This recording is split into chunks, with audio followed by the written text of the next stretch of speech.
ፕሮግራማችንን ይዘን መተናል 2015 ላይ ነው ያለነው ዛሬ ማርች 8 የሴቶች ልዩ ቀንን እናከብራለን አብረን give it up ዋሳገኝ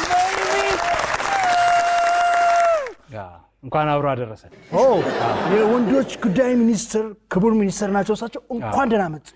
ሴቶች ይገባቸዋል መጀመሪያ ብለው እንኳን ደህና ቆየኝ ደስ ብሎኛል ስለተገኘው ያው እንግዲህ ያው የሴቶች መብት ከመከበርም አልፎ አሁን ላይ እንግዲህ ያው ወንዶች ላይ የሚደርሰውን ጫና በማሰብ ነው ዛሬ እዚህ በማርች 8 ቀን ተገኝተን እኛም ደግሞ እንግዲህ ድምጻችንን ይሰሙት እንደሆን ለዚህ ነው የመጣ ነው ስሙን ልንል ነው የኔ መጀመሪያ ጥያቄ የሚሆነው ክቡር ሚኒስትር ዓለም የሴቶች ናት ወይስ የወንዶች በርሶ ምልከታ ዓለም የሁለታችንም ናት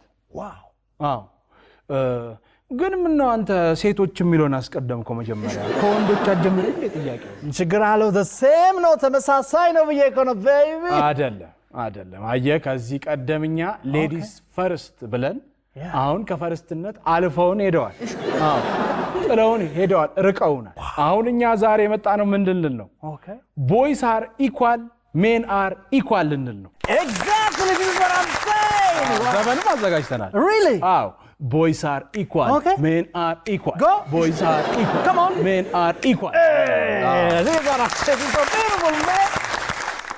boys are equal men are equal ይሄ ሚኒስትር ቢሮ ያዘጋጀው ዘፈን ነው ያዘጋጀው ነው መሰረታችን ምንድነው ወንዶች ከሴቶች እኩል መስራት ይችላሉ ለቤተሰብ ማሰብ ይችላሉ ትንሽ አጋነንክብኝ ግን አንተ ተሰምቷል ወንድ ነኝ እያላቸው ደግሞ እያላቸው ያላቸውም ተብለው በሴቶች መናቅ የለባቸው never ሌላው ኳስ በማየት ትዳራቸውን ወንዶች ይበጠብጣሉ ይባላል እንጂ አይበጠብጡ ውሸት ነው ይሄንን ልንል ነው ዛሬ መጣ ክቡር ሚኒስትር so my next question በድሮ በአባቶቻችን ጊዜ የወንዶች ጉዳይ የሚል ፊልም ነበር ምናልባት አያቴ አይቶታል really so የእናንተ ሚኒስትር መስሪያ ቤቱ ከስም አሳያሙ ጀምሮ ከዚህ ጋር የሚያገናኘው ነገር ይኖር ይሆን የለው እንበላ አይገናኙም እኛ ለወንዶች መብት መቆም እንደገናም ደግሞ ሴቶች የሚያደርሱባቸውን የሞራል ጥቃት መከላከል